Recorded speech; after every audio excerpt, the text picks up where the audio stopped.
Bago sumakay ng bus or train, bumili muna ng ticket sa ticket machine. Makikita ang ticket machine sa mga bus and train station.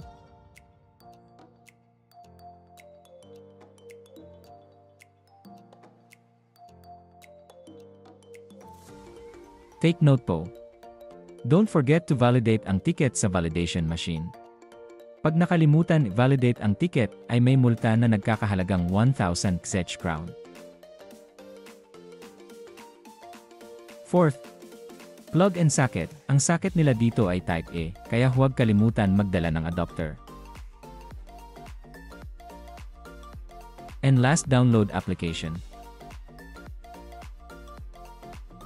Mga dapat mong download na application. First ay DOS. Magagamit ito kapag magta-travel ka dito sa Czech Republic and also around the Europe. Second, Wise. Mura lang ang fees dito. Maganda itong application na to sa pagpapadala. Kahit walang bank account ang family mo sa Pilipinas, pwede kang magpadala sa GCash. Step-by-step tutorial kung paano magpadala through Wise to GCash. Kapag na-download mo na ang Wise, click ang register, at dapat may valid email address ka. Click personal account. And then next. Ilagay ang Czech phone number for verification.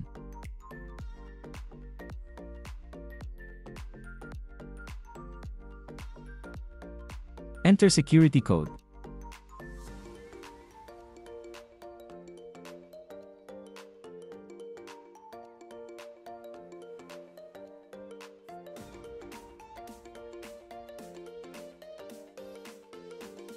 And create your strong password.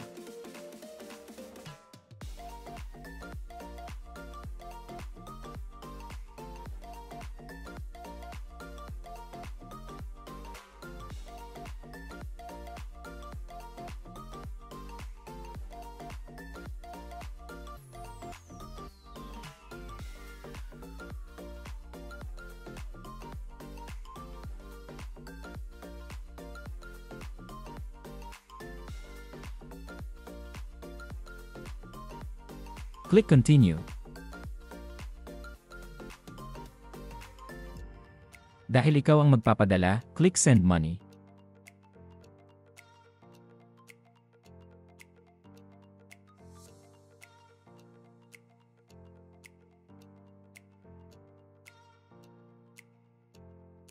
Click Recipient.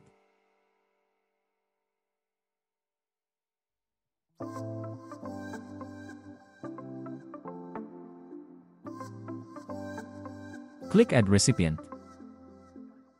Click Someone Else. Change to Philippine Peso.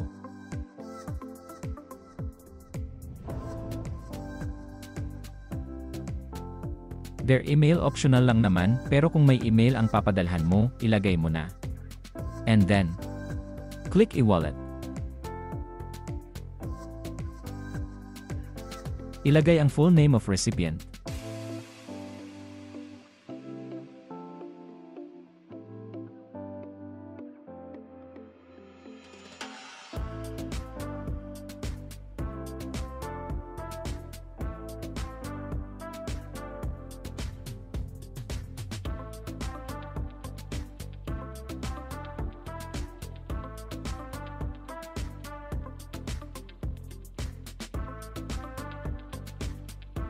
Ilagay ang recipient e-wallet number.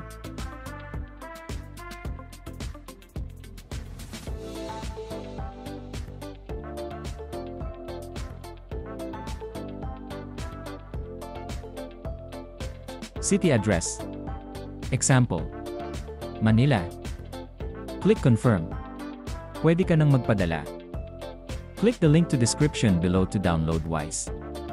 Thank you.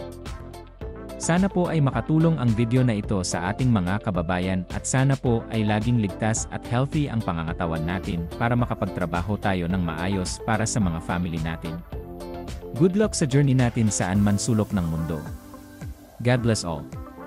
Don't forget to subscribe, like and share. Ciao!